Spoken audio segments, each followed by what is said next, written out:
Assalamualaikum warahmatullahi wabarakatuh.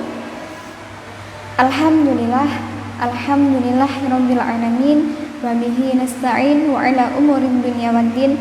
Wassalatu wassalamu ala asyrafil anbiya'i wal mursalin wa ala alihi wa sahbihi ajma'in. Rabbi shrah li sadri wa yassir li amri wahlul 'uqdatam min lisani yafqahu qawli. Amma ba'du.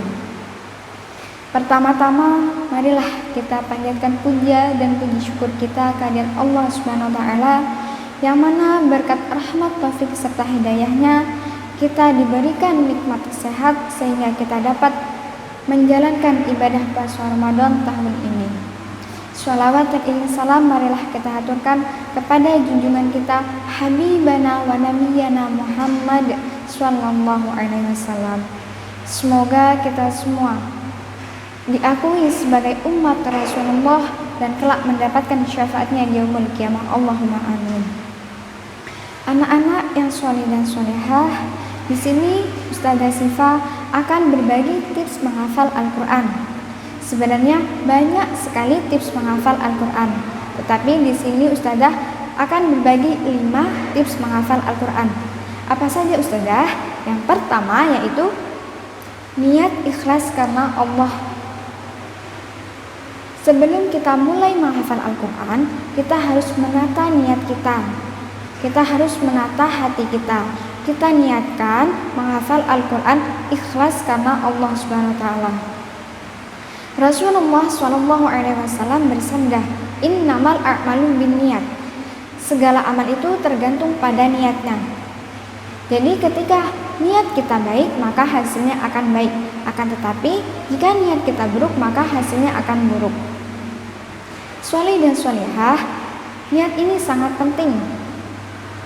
Jadi, mari kita semua niatkan menghafal Al-Quran lillahi ta'ala. Insya Allah, jika kita niat ikhlas karena Allah Ta'ala, maka Allah akan meridhoi kita untuk menghafal Al-Quran dan menjaga kalam-kalamnya. Kemudian, tips yang kedua yaitu tanamkan keyakinan dalam diri kita. Tanamkan bahwa kita mampu menghafal Al-Quran. Menghafal Al-Quran itu tidak sulit, tetapi mudah. Kita harus yakin bahwa menghafal Al-Quran itu mudah.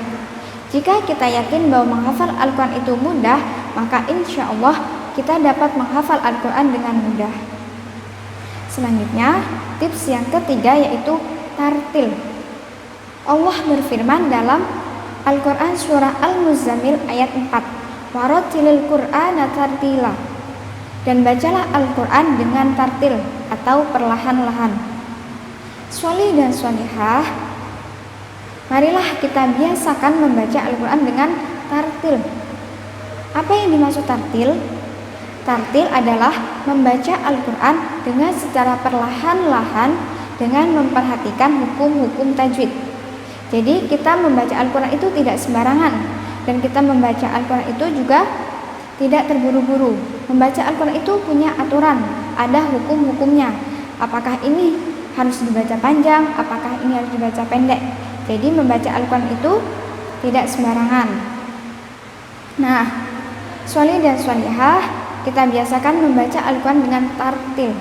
Kenapa harus dengan tartil? Karena jika kita membaca Al-Quran tidak dengan tartil, misalnya kita membaca Al-Quran yang seharusnya dibaca pendek tetapi dibaca panjang, dan yang seharusnya dibaca panjang tapi dibaca pendek, maka itu tidak boleh. Kenapa? Kalau kita membaca Al-Quran dan kita salah membacanya, itu dapat merubah makna.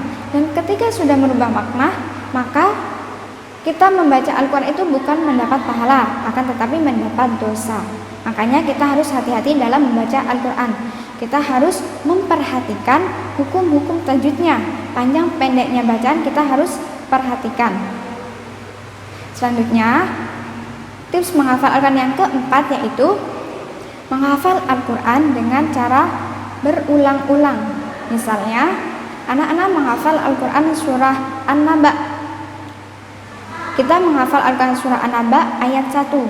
Jadi kita baca ayat 1 secara ulang-ulang 7-15 kali atau lebih. Sekiranya kita sudah hafal, maka baru kita lanjut ke ayat yang kedua. Yang kedua pun sama. Kita baca terlebih dahulu, kita baca berulang-ulang 7-15 kali atau lebih. Setelah sudah hafal, nah kita gabung ayat 1 dengan ayat 2. Kita gabung lalu kita baca berulang-ulang kali kembali. Selanjutnya baru kita lanjut menghafal ayat yang ketiga dan seterusnya. Anak-anak, tips menghafal Al-Quran yang terakhir yaitu berdoa. Setiap kita akan memulai hafalan Al-Quran atau setelah kita selesai menghafal Al-Quran, maka biasakan kita harus berdoa. Kita berdoa kepada Allah Subhanahu wa taala, semoga Allah meridhoi kita untuk menghafalkan Al-Quran, untuk menjaga kalam-kalamnya, dan Allah memberikan kemudahan, kelancaran untuk kita menghafal Al-Quran. Insya Allah, jika Allah sudah ridho, semuanya akan berjalan dengan mudah, dengan baik, dan Al-Quran yang kita hafalkan kalau akan menjadi syafaat bagi kita. Amin. Selanjutnya, anak-anak, orang yang menghafal Al-Quran itu adalah luar biasa. Tidak semua orang bisa menghafal Al-Quran. Jadi, jika anak-anak sudah berniat untuk menghafal Al-Quran, lanjutkan, karena itu sesuatu yang luar biasa. Anak-anak dalam menghafal Al-Quran juga harus semangat. Jadi nggak boleh males-malesan, pokoknya harus semangat. Harus semangat, sabar, nikmati proses menghafal.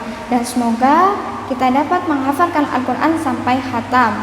Sampai khatam, setelah khatam, jangan lupa kita mempunyai tanggung jawab yang sangat besar.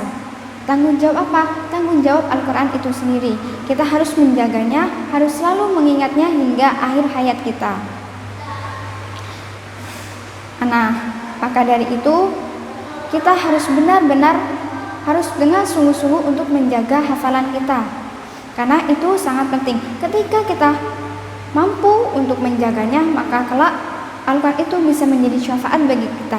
Sedangkan jika kita tidak bisa menjaganya, maka Al-Quran itu bisa melaknat kita. Na'udzubillahi min dzalik. Semoga kita semua termasuk golongan orang-orang penghafal Al-Quran, orang-orang hamilul Quran yang kelak di akhirat mendapatkan syafaat Al-Quran. Nah, cukup sekian tips menghafal Al-Quran dari Ustazah. Kurang dan lebihnya Ustazah minta maaf. Ustazah akhiri. Assalamualaikum warahmatullahi wabarakatuh.